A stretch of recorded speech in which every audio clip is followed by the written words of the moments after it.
Hey there, welcome to my studio here in New York City. I'm Daniel Norton, and today we're going to talk about fill light.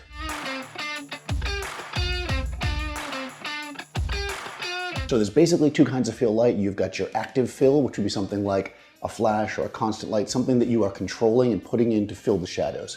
Or you've got a passive fill, something like a reflector or possibly even the wall bouncing light in if you're standing outside. So the point of the fill light, of course, is to bring our shadows up, to show us detail in the shadow. So each one has their advantages. I mean, the obvious one for passive could be next to free, right? Or it could be very inexpensive if you're just using like a foam core board. The advantage of active is going to be control. So what we're going to do in this video is we're going to have Marissa come in and I'm going to set up a really classic kind of shot that I would do oftentimes in my live streams. And I'll show you how it works with the passive fill and with an active fill, and we'll see the difference. So for this one, we've got a couple of different setups. The main light is going to be a Profoto B10 in a silver beauty dish with the grid. That's going to be our key light to kind of create the beauty shot. But then for our passive fill, I'm going to just very simply use good old Brooklyn reflector, just simple piece of white foam board as a reflector. For our active fill, I'm going to use a second B10 in a Shimira extra small softbox.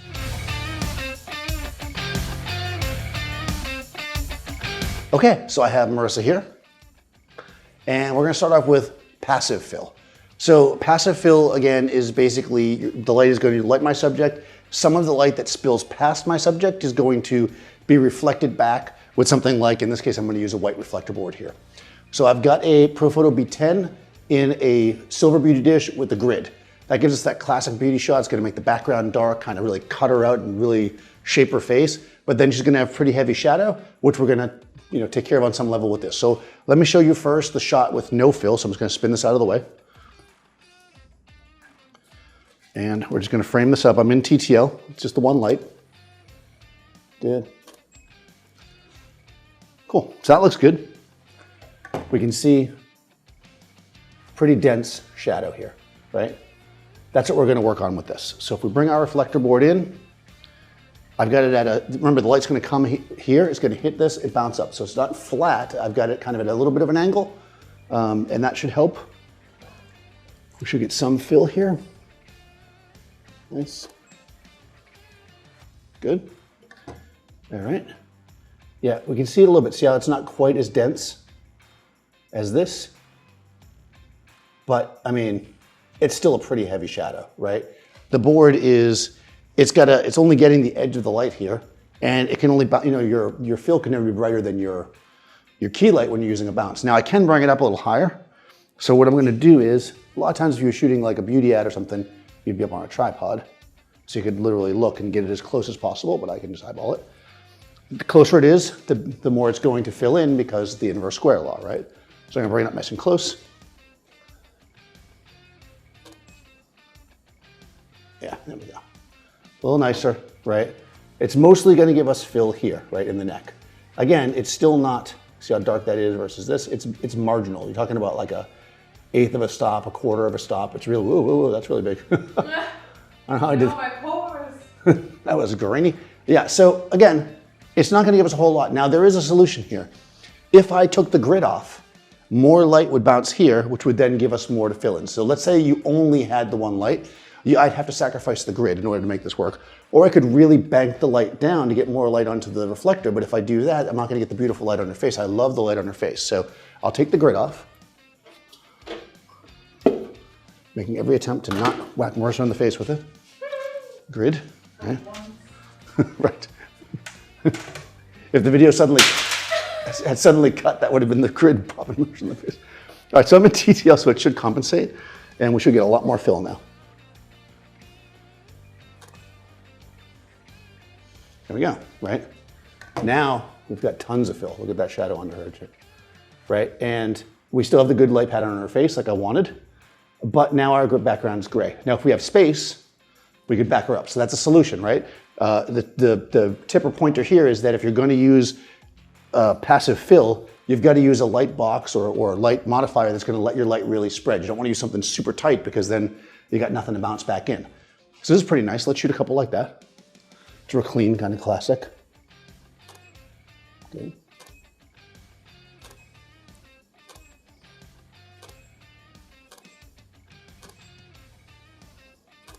Nice. Cool, right? Nice and clean. If we don't care about the black background, that's a beautiful, clean shot with passive fill. Not bad, right? Yeah. This is great for like if you wanted to say, like, let's say make a headshot of, let's say, a young actress. If only I knew a young actress.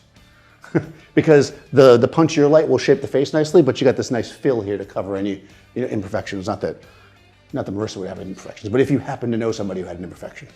So we're gonna switch to the active fill. We'll be right back.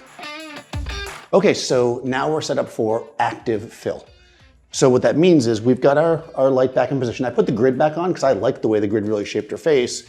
Even though it was really nice and clean in those other shots that were kind of headshotty, I want this to look more beauty-ish. So I put the grid back on, so it's gonna be tight again.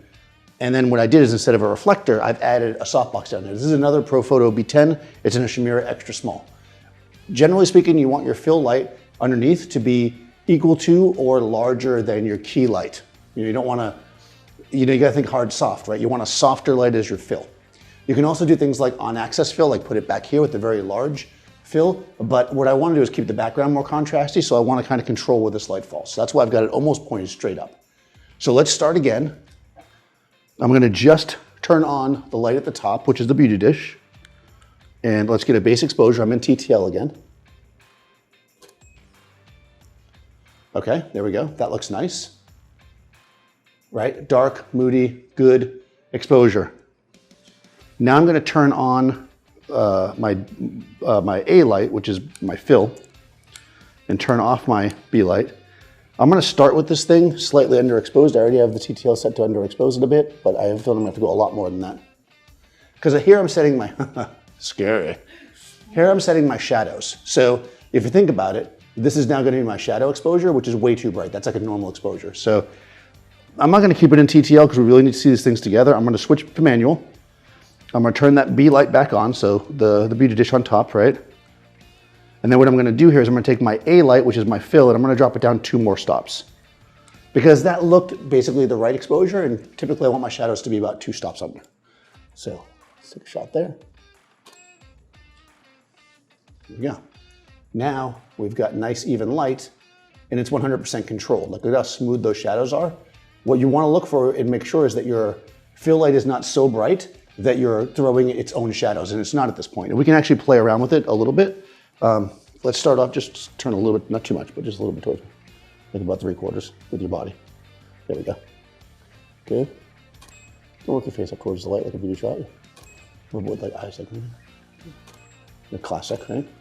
So that's beautiful, right? Nice and clean. If we want more shadow, I can just turn this light down.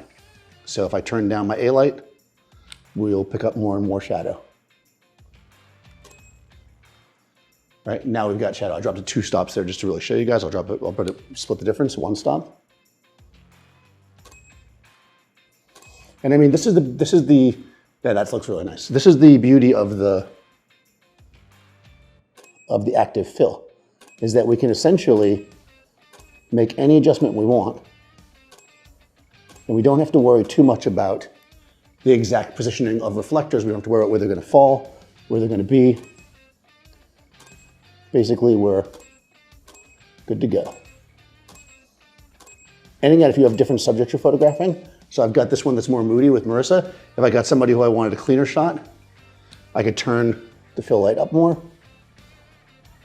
And it should be like, ta-da, and have like a cleaner, less shadow, right? That's the beauty of it. We can really, I mean, I can go even more. I'm gonna actually go a little bit, probably more than you need to here, just to show you guys. Well, actually, that's still pretty clean. To me, that's a bit too much. You might be okay with this, but the reason why I don't like this is I'm starting to see just a hint of too much highlight here. This is super flat, so for me, it's too much, but if you like flat, then more power to you, right? You can do anything you like. And again, I'm doing full stops just to show you guys, but we can go down. Let's say I go down half stop from there. And all I'm adjusting is just that one light, right? My key light's always staying the same. I'm in manual. And I'm just adjusting my fill light. So, for those of you who like ratios, at this point, I'm about 1.5 stops below my key light, okay? So the key light's on exposure, This one is minus 1.5. That's how I like to do ratios. I know people often talk about them in 1 to 2, 3 to 4, whatever. I like to do them based on my key light. I always say, okay, well, this light is off, my key light is on exposure or whatever, and now my fill light is 1.5 stops less. That the actual f-stops don't really matter because I can always recreate this based on what I need. So, oh, you want to look at them? What? Should we let her look at them? Would you like to look at the pictures? All right. I wasn't going to let her do it, but I suppose we have to. Marissa, come on down. You are the next contestant. Wow. Wow. Who is that girl? Who's that girl? Oh. Wow, these are so good. Not bad. My hair. Your hair actually looks pretty good. It must have been that special thing you did to it before we started shooting that almost killed me. Yes. You'll see that on my special chat, on my Patreon, if you want to know. I do not have a Patreon, but if I did, it would be below. Yeah, these are really pretty. Beauteous.